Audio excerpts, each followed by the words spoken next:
Hi everyone, welcome back to this channel. This video I'm going to show you the new ENA-X E5081A. I'm going to have a couple of video and this video focusing on the noise figure measurements on this ENA-X. So as you can see here, I have a HP preamplifier that works up to 4 gig. The model number is 87405B. And this is one of the old type preamplifier that runs on a special connector, but I'm using a power supply to drive it at 15 volts. So this amplifier for 87405B has a specification for noise floor about 4 dB to 6 dB ish. I just asked Copilot for a quick check and it says it's about 6 dB noise figure. Anything less than 4 gigahertz. So we're going to test it out. Let's see what's the result against the specification. So I'm going to go straight to the remote desktop and I'm going to shrink this now and so that you can still see what's going on. Right, let's look at the screen. So I've calibrated this prior to this video and let's reset it. Let's go to preset and here.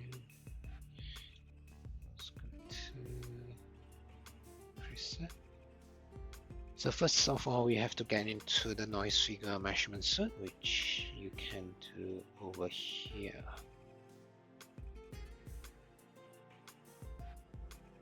Measurement class and noise figure code source. So once you have that, then we can start setting up the frequency. So the unit that I have right now, the ENA-X, is a 20 gig version. But our preamplifier only works up to 4 gigahertz. So let's say to 1 gig to 4 gig. So let's change the start frequency between 1 gig to 4 gig. And then we set the power and the input power minus 30, which is roughly there. And we have a gain of 24, so it's quite close to 0. Let's set that to 0. The expectation, path configuration, this is how it looks like. It's a bit different from the PNA series. And in detail, you can actually read through the data sheet or the help file. So I won't change anything here, and it's more user-friendly in some sense. You just have to spend some time looking through. Let's look at the receiver while we are here, and we have A1, B1, A2, B2, and we can't really change much here, but you can actually set the RF attenuator to each receiver. So let's click OK with that, and receiver internal. You can do this if you want to. The difference is you can actually go straight to help. So you can see the difference between the internal source leveling versus the receiver source leveling. So I won't change here for now, just leave it as it is. Noise figure, let's set to 4 megahertz as a start. Let's set average of 10. Receiver gain, we are looking at about medium range. So at different level has different selections. You can go straight to help for that. So once you're happy with that, let's click apply and click OK. Because our unit is not turned on yet, so you're seeing some rubbish here. The next thing I want to do is to add in extra trace, so that we can check the gain of it, and then we turn on the marker. So right, so we can go on here, turn on the marker, select marker 1 and a couple. I might want to increase some of the number of points. Let's go to NF setup, frequency, number of points, let's say to 401. So we got that 401 noise here. Let's turn on the amplifier. Let's power up. So you can see that it's about what we want. We have a gain of 22.8, even though the spec is 24. Then we have before cal get about 3 dB at 2.5 gig. Okay, let's run calibration. Then we go to here, calibration. You can choose a smart cal or other cal, source power cal if you want to make sure that power level is correct. I will just go with smart cal for now. I'm going to enlarge this while we are going through some of the setup. So you can see that the small eCal with the red dot is here. I'm actually connecting to this ENA. It's an N7555 series eCal, which I'm going to use here. So I'm going to do a scalar noise. Vector noise, you need a special N46 series ecal right before the DUT, the device on the test, to change the impedance so that you get a better view of what's going on. The other one that I want to show you is I have this power sensor connected. So instead of using a noise source, you can opt to use a power sensor for the calibrations. So here I'm going to change power sensor and source temperature if you're using a noise source, and you can use the ecal to measure the room temperature for better accurate measurements. So click next, because my device on the test is connected to a female, so my device connector is female. Source cal, you can do that.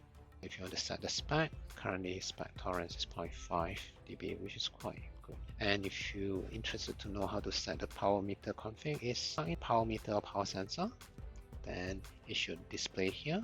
Select the one that is connected, then click OK, and you're good to go. So we click OK, then we do next. So the first step is to connect power sensor to port 1.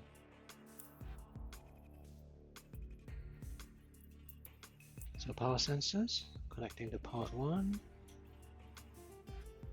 and I click measure. One more thing is that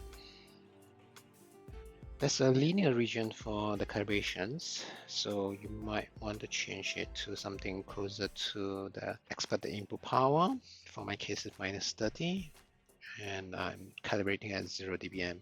If you want to go down to more accurate, you should cal roughly the range of the input power, but for our case, I just leave it as 0 dBm. But if you want to change, insist on changing, we can do this, -30, but then also it depends on whether the power sensor is able to detect up to -30. So make sure of that, then we can remeasure if you want to change that power level to be more accurate. Normally between a certain range is a linear zone, so we normally calibrate at the middle of that linear zone.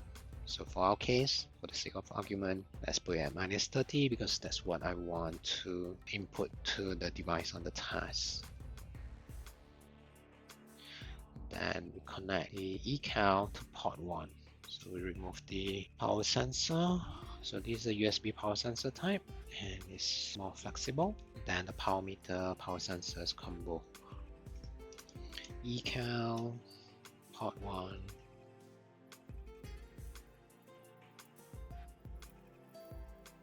So ecal, port 1, done, measure. So ecal, port 2. So you might ask why not I connect directly in between the port 2 and the ecal. The reason being is that the options for this ecal is one male and one female, and both of my output of my device on the test are both female, so I have to rotate the ecal. But in the event where your device on the test has both male and female, you can just use this ecal. So I do a measure.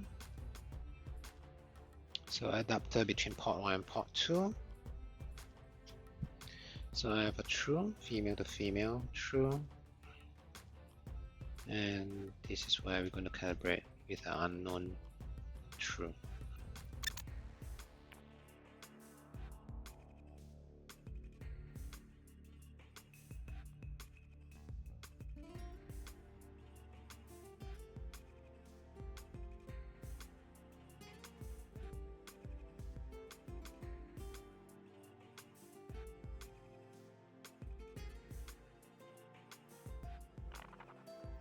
So we are at the end of calibrations, and then we click finish, and this is about 2.39, which is roughly there, assuming that it's velocity of 1. This is the same nanoseconds that I calibrated, the delay that I got with the previous calibrations.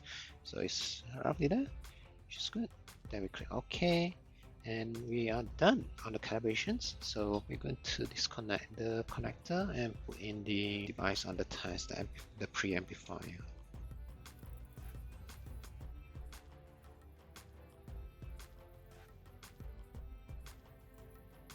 So I've got the connections, I'm going to turn that on. So the previous reading was about 3.6 dB, and right now we have a bit lower. And I'm going to change this with the bandwidth average. I'm going to turn on the average to maybe a 50. And I might change the smoothing effect. You can see a better line here, smoother line. So currently it's quite high, 50 is a bit too high. Let's set to 20. Sweep. Every sweep we get about 3 rounds. So there you go for the setup and calibrations, and then do the final measurements. So this is what we recommend. Do a pre-setup, make sure all the power, all the number of points, the frequency range, everything is what you need. Then only you run the calibrations, then you do the final measurements result. I hope this helps. Thanks for watching.